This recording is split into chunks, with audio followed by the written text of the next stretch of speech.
Hello, everyone. This is Kathy Barnett. This is day 1 of 30 of how to get your mind right.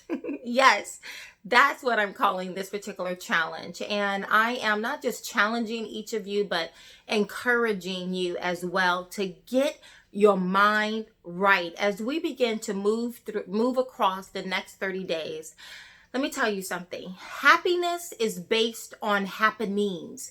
Happiness is based on if everything around you is moving well, right? Your happiness is based on how things are occurring in your life. Joy, on the other hand, is a choice.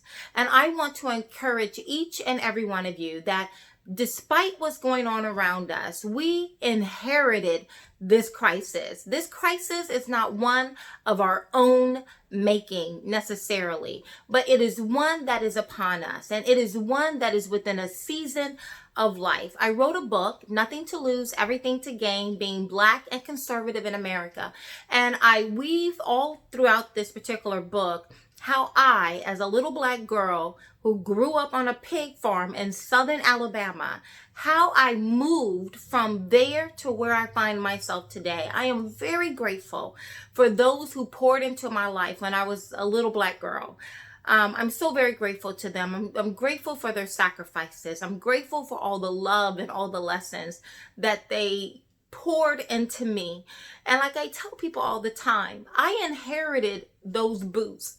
I did nothing to inherit the boots of being a black girl in the deep South on a pig farm who grew up below the bottom rung of the economic ladder.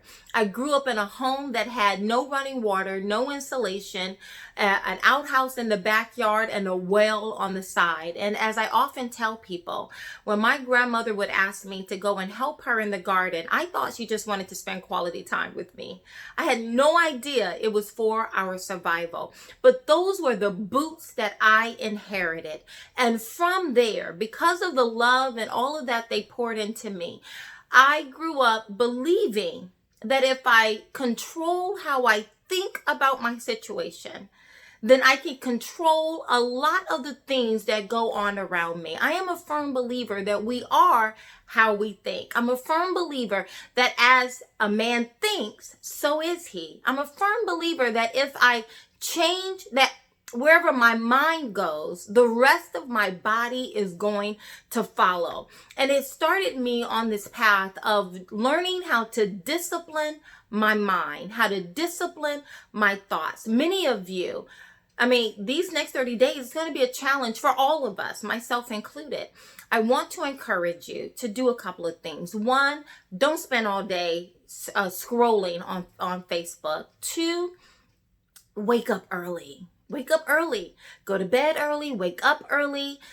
3, get some exercise in, whether it's walking on the treadmill, walking around your home, outside in the garden. Get out and be intentional. 4, don't spend all day watching television.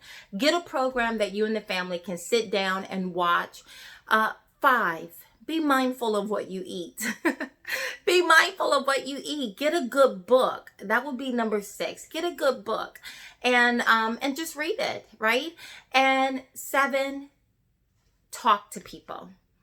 Whether it is virtually, whether it is on various social media platforms, or just standing in your driveway while you scream over and talk to your neighbor in their driveway. But engage people. Remember to engage people as we practice social distancing, good hygiene, and the rest. But this is my day 1 of 30, how to get your mind right during a crisis situation, right? We have inherited this boot called COVID-19. What are we going to do about it? What are we going to do about it?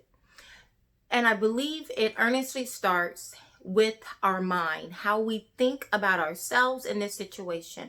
Keep your eyes open. Keep your ears open. Look around you. Look for opportunities to be a blessing to someone else. Okay, guys, please share. Talk to you later. Bye-bye.